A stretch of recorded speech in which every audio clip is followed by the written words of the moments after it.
Newcastle United have beaten Manchester United for the third time in a row. This is a first for my life. And it's the first time in my life where I've gone into a Manchester United game thinking, I will be so pissed off if we don't beat this lot. They're shit. I was expecting a win, a dominant one. And they say that you should look at what opposition's fans think about your club to really understand where you lie in the pecking order. And I think it's about time Manchester United fans took the rose-tinted specs off. I know they've backed Ten Hag, and I credit you, right? I know I've taken the piss, and I'm a Man United hater, so fuck me, I get it. But you've done all you can do. The guy has been proven to be shite now. Anyone trebling down, wake up and smell the coffee, because you got this wrong. Even when Man United have won, they've not looked great this season. Like the Everton game just before, they won 3-0. I've never seen a team look so shit and win 3-0. Everton's XG was literally higher than Manchester United's, and you won 3-0. This is Everton battling relegation. Obviously, they're not as bad as they were last season, but you shouldn't be going life and death with them. Conceded 3 to Galatasaray. Shambolic. Man United are not a well-drilled, well-organised side, man. And we are. And while Man United have spent more money on megastars and talent, we've got enough talent to compete. Even when we're down to 11 players, we've got like 13 injuries, 14 after last night. Still thought we'd beat you comfortably. And as you all know, it was 1-0. It should have been 5. When Newcastle finally scored, it was 17 shots to 2. I've never in my life thought Man United would turn up to St. James's Park and park the fucking bus. They literally showed their bellies. They literally were submissive. This is unheard of. Trying to nick a goal like some League 2 Cup team, trying to scrap their way to a replay so they can get some money to fund the club. This is Manchester United we're talking about here. Well, you wouldn't fucking know it, would you? That alone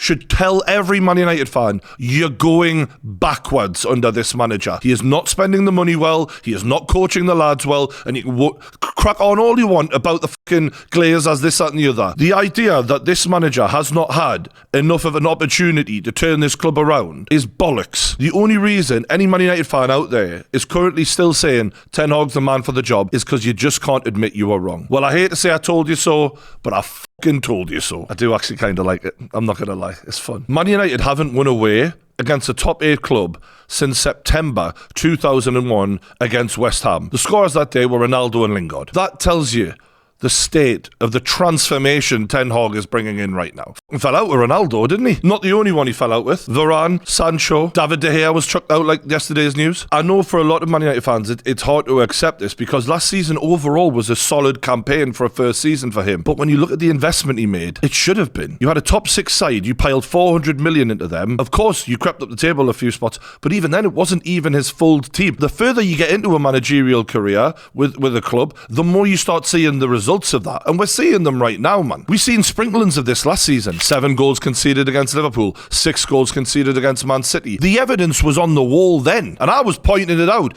being told, no, you don't know what you're talking about, you're just a Man United hater. As much as I understand that the agenda I have is to want Man United to fail, I don't just say things because I want it to happen. I'm able to remove my bias and actually evaluate the club. A lot of Man United fans need to start doing the same thing right now, because as much as you want Ten Hag to succeed, it's not fucking coming. The last 3 games Newcastle have played against Man United, 2 at home, 1 away, since the cup final, which they did win, or you could argue that we could have beaten them that day, to be fair, but we've dominated every one of them. It's 6-0 on aggregate, and it should have been more in 2 of those games at least. We are pulling away from Man United right now. Why? Not because we're spending more than Man United, not because we've got better players than Man United, but because of our manager. We have a repeatable process so that when key players get injured, other players slot in, and the coaching is so well drilled that you wouldn't notice any big changes in the team. That's called instilling a system into your side. Ten Hag has not done that. Tell me, someone, what is Ten Hag? Is he a man motivator? Doesn't fucking look like it. He falls out with half of them. Rashford sat on the bench saying, what the fuck am I doing here? Those lads certainly don't run hard for him and never have. Is he a great tactician? I doubt it. He's exposed regularly, and whenever he comes up against a top 8 side, as we've seen, when he doesn't have an advantage in terms of talent, he gets exposed. And that's where it really matters. That's where coaching differences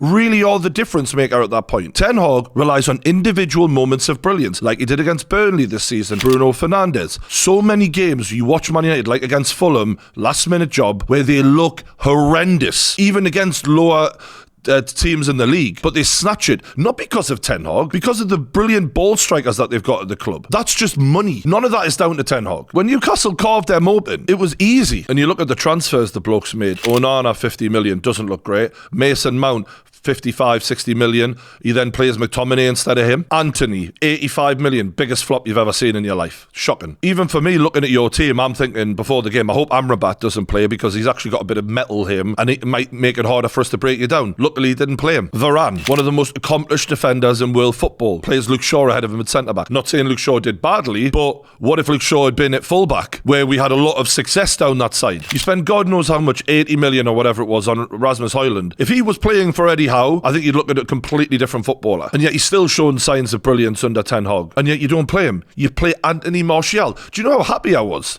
that you started Anthony Martial? Why am I delighted before the game that your manager is choosing to play a player who's shown he's not good enough, went out on loan last season, ahead of the wonder boy you've just signed for 80 million? Are the lights on? What the f*** is this guy doing here? Ten Hag was then quoted after the game saying, "This team is resilient, we have a plan, and we keep going. I will talk with my team, but we stayed in the game at the end. We had some good chances. We scored a goal, but it was offside, so it could have been a draw." This has got to be the moment when you hear quotes like that from Manchester United fans that you go, mate, you sound like a delusional idiot here. The fact that he is trying to play this off as if it was a close game, all because Newcastle did not finish their chances when we had 22 shots, it's actually embarrassing. This is Man United, who have a certain level of, self-importance within the game of football, and he's talking like a relegation battling side manager. That's what I would expect the Sean Dyche to come out with, just to try and keep morale up. But the expectations for Man United are completely different, and he's talking like he's tone deaf. Man United now have lost 6 this season, which is the most of any of the top 10 sides. They've also only scored 16 goals, which is the least of any of the top 10 sides. In fact, Newcastle have scored double the goals Man United have. We may be close in league position, but a lot of that is down to fixtures. And I think last night and the previous games to that have proven now, and that's the first time I've ever seen this in my life, Newcastle United are actually better than Manchester United. And it fucking feels good. That was never the case under Ole Gunnar Solskjaer, under Jose Mourinho, under all of these crap managers that you've had who were past their best. But you to sit there and still think Ten Hag is taking you to the promised land, it's absolutely delusional. I understand from Man United fans, they're a bit scared right now. They're like, oh, if we end up sacking another manager, where the f*** do we go from here? The players keep downing tools, getting managers sacked. We can't just keep getting a new manager. The players are part of the problem. Ten Hag has spent over 400 million on a whole bunch of new players. And it's also his job to motivate the older players. Like, you don't just get a whole new team unless you're Pochettino. Every manager has these same problems, although it's more pressurised at Man United. The fact that you're sacking managers over and over and over again is not the real problem here. It's the fact that you're appointing shit ones. And you've done it again. The only way to get through this is to hold your hands up and go, we're f***ed up. We gave a crap manager the job who was totally unproven in the Premier League or in a high-level league, because the Dutch league is not somewhere where you can say, yeah, he's guaranteed to be able to do this in the Premier League. We gave him a load of money. He spent it atrociously for the most part. I mean, his best signings were Ericsson on a free and Johnny Evans on a free. The guy's not spent the money well. And when it comes to the tactics and the motivation of those players, he's been shite. When you look at the level some of those players are capable of, which we've seen at times last season, it's far better than where they're performing on average. And actually, the more of his own players come in, the worse it's getting. What is it going to take for some people to wake up like? Because I think I'm just connecting the most obvious dots, and yet the narrative online is completely upside down to me. And I think part of it is a lot of the Man United fan base, they don't want to be seen as that toxic club. They don't want to throw managers under the bus. They want to be positive and try and support the club. And for the most part, I appreciate and respect that. But there comes a time where you're supporting someone down the river and you need to tell them they're going the wrong way. And that's where Man United are right now, in my opinion. So your Gary Nevilles, etc., they can try and protect Ten Hag all they want. They've been doing it, but it's now indefensible. If you're watching anyone and they keep continuing to support Ten Hag at this point, you've got to really question what the f*** they're watching, like, because I don't fucking see what they're saying. As for Newcastle, I'm very proud of my boys. They're fucking great. We're working so hard, and we will have speed bumps in the road because of this lack of squad depth. But the process is repeatable. The manager is trustworthy, and the system that we have built here works. So I don't care if we lose the odd game, because I know in the long term, we're in the right direction. All we've got to do is keep on walking. Anyway, I've spoken enough about Newcastle on the live stream that we did. Appreciate everyone who tuned in for that. One of the most fun streams I've done in ages. Big thank you to everyone who's supporting the kickoff, staying loyal. Hit that like button, subscribe if you haven't already, and I'll see you on the next one. Cheers.